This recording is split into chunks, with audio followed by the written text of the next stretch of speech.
Hello friends, welcome to learn services. This is Ram Soni. आज हम discuss करेंगे इजरायली पीएम के बारे में, बेंजामिन नेतन्याहू के बारे में बात करेंगे।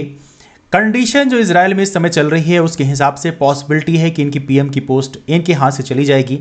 इसके बारे में बात करेंगे, लेकिन सबसे इंपॉर्टेंट है बेंजामिन नेतन्याहू की बात करें तो इजरायल ने पिछले 12 सालों से ये प्राइम मिनिस्टर की पोस्ट में बैठे हुए हैं, लेकिन अब कंडीशन ऐसी बन चुकी है कि शायद यहाँ पर इनकी पोस्ट जा सकती है। देखिए, यहाँ पे बहुत सारे न्यूज़पेपर्स ने इसको दिखाया भी, ट्रिब्यून ने भी दिखाया कि Israeli Netanyahu could lose PM job as rivals attempt to join forces. तो यहाँ पे कंडीशन कुछ ऐसी बन चुकी है। यदि आप इजरायली पीएम की बात करें कि इनका टर्म कितना होता है, इनका टर्म होता है 4 साल का, लेकिन अनफॉर्चुनेटली पिछले 2 साल में यहाँ पे 4 बार इलेक्शन हो चुके हैं और किसी पार्टी को प्योर बहुमत नहीं है। इवनली इनकी पार्टी की बात करें तो इनकी पार्टी के पास भी प्योर बहुमत नहीं है। यदि हम नेतन्याहू की पार्टी की बात करें, इनके पास केवल 30 सीटें हैं। यदि हम पार्लियामेंट की बात करें तो इजरायली पार्लियामेंट में 120 सीटें हैं। तो यहाँ पे मेजॉरिटी पाने के लिए आपके पास कम से कम 61 सीटें होनी चाहिए और नेतन्याहू के पास एज ऑफ नाउ केवल 30 सीटें हैं। इजरायल के यदि आप मैप की बात करें तो मैप यदि आप इजरायल का ये देख पा रहे होंगे, ये इजरायल का मैप है, जिसपे ऊपर का जो रीजन है ये गाजा का रीजन है। ये गाजा बेसिकली फिलिस्तीन में आता है और यहाँ पे हमास कंट्रोल करता है। हमास एक मिलिटेंट ऑर्गेनाइजेशन है और आपको पता होना चाहिए इजरायल और फिलिस्तीन के बीच में, स्पेशली हमास के बीच में अभी एज ऑफ नाउ वॉर की कंडीशन थी। 11 दिन का वार चला। वेस्ट बैंक का जो रीजन है ये पैलेस्तीन का रीजन है। यहां पर देखा है तो यहां पे जो रूल करते हैं वो है पीएलओ, इसे बोलते हैं पैलेस्टीनियन लिबरेशन ऑर्गेनाइजेशन। अब देखिए प्रेजेंट कंडीशन को यदि हम देखें तो यहां पे प्राइम मिनिस्टर बेंजामिन नेतन्याहू के फार्मर जो एलाई हैं ये बेसिकली अभी से अलग होने की तैयारी में है और ये मिलने जा रहे हैं अपोजिशन के लीडर से। अपोजिशन लीडर को यदि आप ये मिलते हैं तो यहां पर अपोजिशन लीडर बनेंगे प्राइम मिनिस्टर। अब यहाँ पर डिवीज़न ये बना रखे हैं कि इनके जो एलाई हैं, इनके एलाई की यदि हम बात करें, इनका नाम है नेफ्तली बेनेट। ये जो कभी नेतन्याहू के दोस्त हुआ करते थे, इनकी पार्टी में ये इनकी पार्टी के साथ में थे। और हालांकि नेफ्तली बेनेट की पार्टी अलग है, इनकी पार्टी का नाम है एमीना पार्टी। तो ये बेसिकली नेतन्याहू जिनकी पार्टी है लिकुद पार्टी, इस पार्टी से अब अलग होने की तैयारी में है और ये अपोजिशन लीडर के साथ अब मिलकर सरकार बनाने की तैयारी में है। ऐसी उम्मीद है कि नेफ्तली बेनेट जो हैं ये 2 साल के लिए पीएम बनेंगे और साथ में जो अपोजिशन के लीडर हैं एज ऑफ नाउ जिनका नाम है यार लैपिड, अपोजिशन के लीडर हैं, ये भी 2 साल के लिए पीएम बनेंगे। मतलब एक प्रकार से पीएम की पोस्ट 2-2 साल के लिए बांट ली जाएगी। ऐसा सिस्टम एज ऑफ नाउ चल रहा है। अब यदि हम इजरायली पार्लियामेंट की बात करें जिसका नाम है केनेसेट की बात करें, इजरायली पार्लियामेंट को केनेसेट बोलते हैं। अब यहाँ पे देखें तो यहाँ पर जो 24th केनेसेट है जो एज ऑफ नाउ इनकी पार्लियामेंट है, इसमें अभी हाल ही में इलेक्शन हुए थे मार्च में, और इसमें इलेक्शन होने के बाद में देखा जाए तो 120 सीटें जो हैं जिसमें अलग अलग पार्टियों को कुछ इस तरह से सीटें मिली। जैसे यदि लिकुद पार्टी की बात करें, लिकुद पार्टी के पास एज ऑफ नाउ 30 सीटें हैं। मतलब जो गवर्नमेंट इस समय केयरटेकर गवर्नमेंट के रूप में है, मतलब नेतन्याहू की जो पार्टी है उसके पास 54 सीटें हैं और अपोजिशन के पास चूंकि सारे जा रहे हैं, यस अतीत जो तो है ही हैं, ये अपोजिशन के लीडर हैं।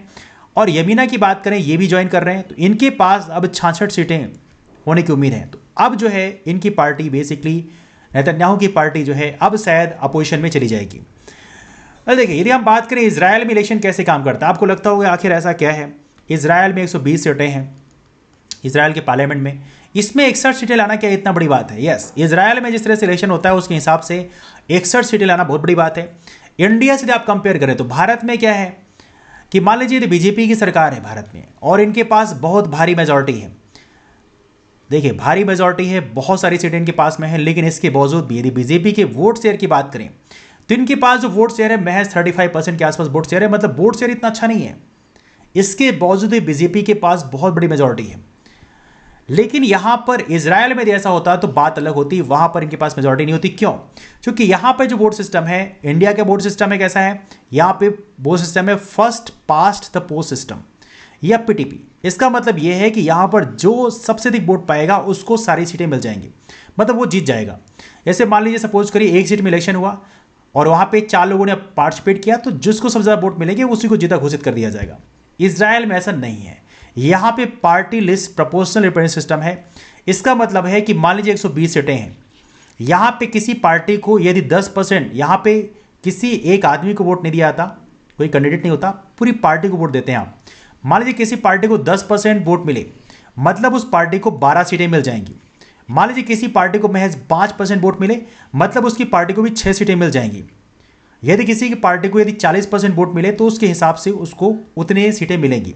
मतलब यदि आपको इजराइल में आपको सरकार बनानी है तो आपको स्पष्ट बहुमत की सरकार बनी है, मतलब इजराइल में आपको 50% से अधिक वोट पूरे इजराइल में पाना होगा, तभी जाके आपके इजराइल में स्पष्ट बहुमत की सरकार बनेगी।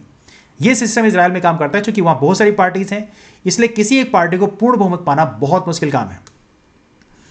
लेकिन यहां पे एक थ्रेशोल्ड भी नीचे लगा हुआ है कि ऐसा नहीं है किसी को मान लीजिए 120 में से मान लो किसी को 1% वोट मिल गया तो उसको एक सीट यहां मिल जाएगी, ऐसा नहीं है। यहां पर लिमिट डली है 3.25%। यदि आपको इजराइल की पार्लियामेंट में सीट चाहिए तो कम से कम आपको इजराइल में पार्लियामेंट्री इलेक्शन में 3.25% वोट मिलने चाहिए, तभी जाके आपको कोई भी सीट अलॉट की जाएगी। मतलब एक लिमिटेड थ्रेशोल्ड रखा है निचले वाली सीट।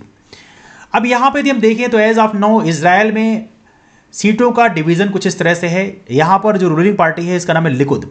ये बेसिकली बेंजामिन नेतन्याहू की पार्टी है, जिसको मिले थे 24.19% वोट, और इसके चलते इनको 30 सीटें अलॉट की गई, 30 सीटें मिली। एज ऑफ नाउ वहां पर लीडर अपोजिशन है यार लैपिड, और इनकी पार्टी है एस अतिद। इस पार्टी की बात करें, इनको मिले हैं 17 सीटें, चूंकि इनका वोट परसेंट है 13.9%, तो इसके हिसाब से इनको 17 सीटें अलॉट की गई। और यहां पर सबसे बड़ी इस समय इंटरेस्टिंग बात है नेफ्तली बेनेट के बारे में। देखा जाए तो ये एमिना पार्टी इनकी है, जो कि कभी लिकुद पार्टी मतलब बेंजामिन नेतन्याहू के काफ़ी खास हुआ करते थे। अब इन्होंने डिसाइड किया है कि अभी जाएंगे यार लैपिड के साथ में, और इसके चलते यहां पर देखा है तो ये बहुत बड़ा झटका है नेतन्याहू के लिए। Let's see what happens in near future, चूंकि हालांकि अभी कुछ ही दिनों पता चल जाएगा। चूंकि जिस तरह से डिवीजन हुआ है ऐसा डिसाइड किया गया है कि यार लैपिड जो है 2 साल के लिए ये पीएम बनेंगे और बेनेट जो है 2 साल के लिए पीएम बनेंगे, तो ऐसा लग रहा है कि शायद यहां पर इनकी सरकार बन जाएगी, बट लेट्स सी। इजराइल में रिलीजियस अफिलिएशन की बात करें, यहां पर किस तरह से रिलीजन का बंटवारा है, तो इजराइल में 2019 डेटा के हिसाब से देखें तो यहां पर 74.2% जीविस हैं और 17.8% जो है यहां पे मुस्लिम्स हैं। तो यहां पे कह सकते हैं सेकेंड लार्जेस्ट जो कम्युनिटी है वो है मुस्लिम्स की।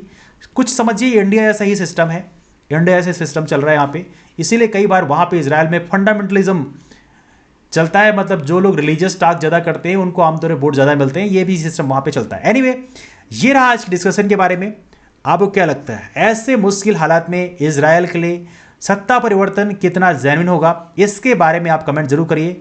हालांकि देखा जाए तो ऐसी उम्मीद थी कि नेतन्याहू को यदि दूसरा इलेक्शन होता, जैसे अभी वोट में तो इनको 30 सीटें इनको मिली है, ऐसी उम्मीद है कि चूंकि इजराइल ने प्रॉपरली यहां पर हमास पर अटैक किया है तो पॉसिबिलिटी है कि यहाँ पे नेतन्याहू को एक्स्ट्रा फायदा मिलता है, जो कि आमतौर पे ऐसा होता है कि जब भी कोई कंट्री किसी दूसरे के ऊपर अटैक करती है तो वहाँ पर जो लोगों का ध्यान वहाँ के लोकल इशूज़ पे होता है उससे हट जाता है और सारी जो कंट्री है वो वहाँ के हेड को वोट दे देती है। कई बार ऐसा हुआ, इंडिया में भी ऐसा हुआ, बहुत सारी कंट्री, चाइना ने भी ऐसे किया था, तो ये चीज़ें देखने को मिलती है।